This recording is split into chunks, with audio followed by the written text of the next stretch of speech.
संतान के रूप में कौन आता है?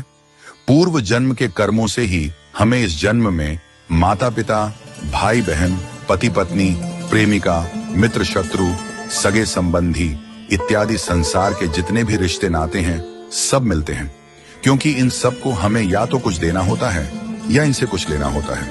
वैसे ही संतान के रूप में हमारा कोई पूर्व जन्म का संबंधी ही आकर जन्म लेता है, जिसे शास्त्रों में 4 प्रकार का बताया गया है। 1. अरणानुबंध पुत्र। पूर्व जन्म का कोई ऐसा जीव जिससे आपने ऋण लिया हो या उसका किसी भी प्रकार से धन नष्ट किया हो, वह आपके घर में संतान बनकर जन्म लेगा। वह अपना धन बीमारी में या व्यर्थ के कार्यों में तब तक नष्ट करेगा जब तक उसका पूरा हिसाब न हो जाए। 2. शत्रुपुत्र। पूर्व जन्म का कोई दुश्मन आपसे बदला लेने के लिए आपके घर में संतान बनकर आएगा। बड़ा होने पर वह माता पिता से मारपीट, झगड़ा करेगा या उन्हें सारी जिंदगी किसी न किसी प्रकार से सताता ही रहेगा। वह हमेशा कड़वा बोलकर उनकी बेइज्जती करेगा और उन्हें दुखी रखकर ही खुश होगा। 3. उदासीन पुत्र। इस प्रकार की संतान न तो माता पिता की सेवा करती है, न ही कोई सुख देती है। वह उन्हें उनके हाल पर मरने के लिए छोड़ देती है। विवाह होने पर यह माता पिता से अलग हो जाते हैं और उनकी चिंता नहीं करते। 4. सेवक पुत्र। पूर्व जन्म में यदि आपने किसी की खूब सेवा की है तो वह अपनी की हुई सेवा का ऋण उतारने के लिए आपकी सेवा करने के लिए पुत्र बनकर आता है। जो बोया है वही तो काटोगे। यदि अपने माता पिता की सेवा की है तो ही आपकी संतान बुढ़ापे में आपकी सेवा करेगी, वरना कोई पानी पिलाने वाला भी पास न होगा।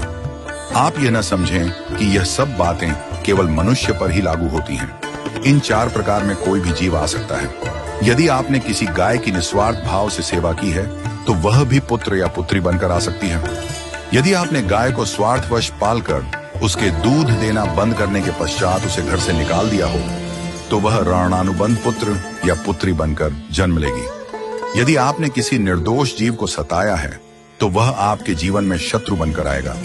इसलिए जीवन में कभी किसी का बुरा न करें, क्योंकि प्रकृति का नियम है कि आप जो भी करोगे उसे वह आपको इस जन्म में या अगले जन्म में 100 गुना वापस करके देगी।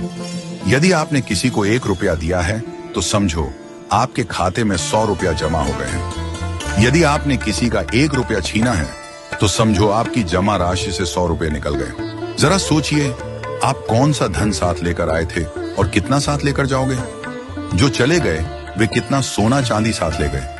मरने पर जो सोना चांदी धन दौलत बैंक में पड़ा रह गया, समझो वह व्यर्थ ही कमाया। औलाद अगर अच्छी और लायक है तो उसके लिए कुछ भी छोड़कर जाने की जरूरत नहीं है, वह खुद ही कमा लेगी। और औलाद अगर बिगड़ी या नालायक है तो उसके लिए जितना भी धन छोड़कर जाओ वह चंद दिनों में सब बर्बाद करके ही चैन लेगी। मैं, मेरा, तेरा और सारा धन यहीं का यहीं धरा रह जाएगा, कुछ भी साथ नहीं जाएगा। साथ यदि कुछ जाएगा भी तो सिर्फ अच्छे बुरे कर्म ही साथ जाएंगे। इसलिए जितना हो सके नेकी करो, सत्कर्म करो।